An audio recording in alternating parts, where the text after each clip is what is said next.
Hello guys, स्वागत है आपका हैकमाइंड टेक यूट्यूब चैनल में। तो आज किस वाले वीडियो में हम देखने वाले हैं किस तरह से आप अपने एंड्रॉयड फ़ोन में यानी टर्मेक्स में ngrok को इंस्टॉल कर सकते हैं और अपने लोकल होस्ट को एक्सपोज कर सकते हैं पब्लिक आईपी एड्रेस और पोर्ट को यूज़ करते हुए। तो चलिए वीडियो की तरफ बढ़ते हैं।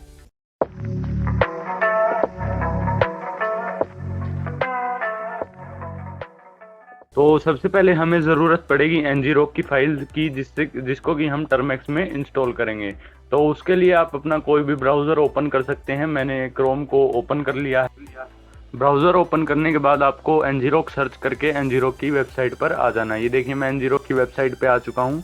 अब आपको 64 बिट लिनक्स की एक फ़ाइल डाउनलोड कर लेनी है जिसको कि हम टर्मेक्स में इंस्टॉल करेंगे। देखिए मैंने डाउनलोड पे क्लिक करके और इसे डाउनलोड कर लिया है। 8 MB के आसपास की ये फाइल है, आपको इसे इंस्टॉल कर लेना है। इसको डाउनलोड करने के बाद हमें ज़रूरत पड़ेगी जेड आर्काइवर की, जिससे कि हम इसे एक्सट्रैक्ट कर सके। देखिए मैंने इसको पहले से इंस्टॉल कर रखा है। आप इसे प्ले स्टोर से इंस्टॉल कर सकते हैं। सिंपली डाउनलोड्स पर क्लिक करेंगे और जो हमने अभी फाइल डाउनलोड की है 64 बिट की, उसे एक्सट्रैक्ट कर लेंगे। तब तक ये एक्सट्रैक्ट हो आप चैनल को सब्सक्राइब कर लें और वीडियो को लाइक भी कर दें इसी तरह की अमेजिंग वीडियोज़ के लिए। अब हम सीधा ही इसे टर्मेक्स में इंस्टॉल। अब हमें ज़रूरत पड़ेगी fx फाइल मैनेजर की, जिससे कि हमें कमांड्स का यूज़ ना करना पड़े अपनी फाइल को कॉपी पेस्ट करने के लिए। तो आप प्ले स्टोर से जाके इसे इंस्टॉल कर। अब सबसे पहले आपको 3 डॉट पर क्लिक करके कनेक्ट स्टोरेज पर क्लिक कर लेना है और टर्मेक्स को इससे कनेक्ट कर देना है, जैसे कि मैंने आपको वीडियो में बताया है। स्टोरेज फोल्डर में हम जाके वहाँ से डाउनलोड में से हमारी एक्सट्रैक्ट की हुई फाइल कॉपी करके स्टोरेज फोल्डर में पेस्ट कर देंगे। आप पूरा प्रोसीजर देखते रहें। जैसे कि मैंने इसे कॉपी किया और कनेक्ट स्टोरेज पर क्लिक करके और टर्मेक्स को सिलेक्ट कर लिया और स्टोरेज में जाके इसे पेस्ट कर दिया।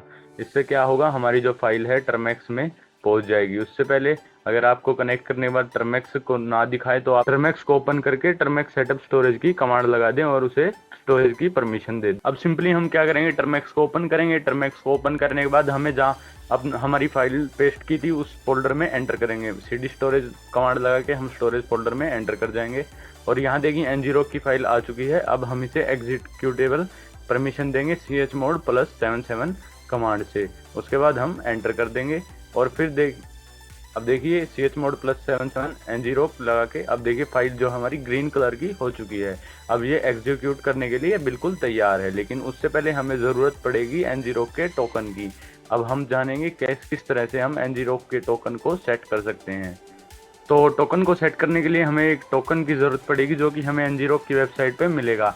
यहाँ से आप इसे कॉपी कर लेंगे। इसकी लेंथ आपको 2 से लेके T तक आपको इसे कॉपी कर लेना है, जैसा कि मैंने आपको वीडियो में दिखाया है। उसके बाद हम सीधा ही इसे टर्मेक्स में ऐड कर देंगे। तो उसके लिए अब हमें कुछ कमांड्स की ज़रूरत पड़ेगी, तो आप वीडियो में जुड़े रहें। अब मैं आपको बताऊंगा किस तरह से आप इसे ऐड कर सकते हैं टर्मेक्स में। अब टर्मेक्स में ऐड करने के लिए हम कमांड लगाएंगे ./ngrok auth token। इस कमांड से हम इसे ngrok में इंस्टॉल कर पाएंगे। आप देखते रहें वीडियो में किस तरह से मैं इसे अपने ngrok में ऐड करता हूं। बिना इसके आपका ngrok काम नहीं करेगा। तो सिंपली हम कमांड लगाएंगे ./ngrok auth token और इसे पेस्ट करके एंटर कर देंगे। अब ये देखिए हमारा टोकन भी सेट हो चुका है। अब मैं अपने लोकल होस्ट पे आपको एक सर्वर ऑन करके दिखाऊंगा, जिसके लिए मैं कमांड लगाऊंगा ./ngrok tcp/8080। टीसीपी प्रोटोकॉल का यूज़ करते हुए हम सर्वर को ऑन करेंगे, ऑनलाइन करेंगे और ये एक पब्लिक सर्वर होगा। 8080 पोर्ट पर मैंने इसे यूज़ कर लिया है। अब देखिए आपको यहाँ सर्वर ऑनलाइन दिखा चुका है और मेरा यूज़र नेम जो कि मैंने जिससे कि लॉगिन किया था वो भी आ चुका है और एक पब्लिक आईपी एड्रेस भी आपको मिल चुका है। आप जिसको भी आईपी एड्रेस सेंड करेंगे वो आपके होस्ट से कनेक्ट कर पाएगा। अगर आपको ये वीडियो अच्छी लगी, वीडियो को लाइक करें और चैनल को सब्सक्राइब करें।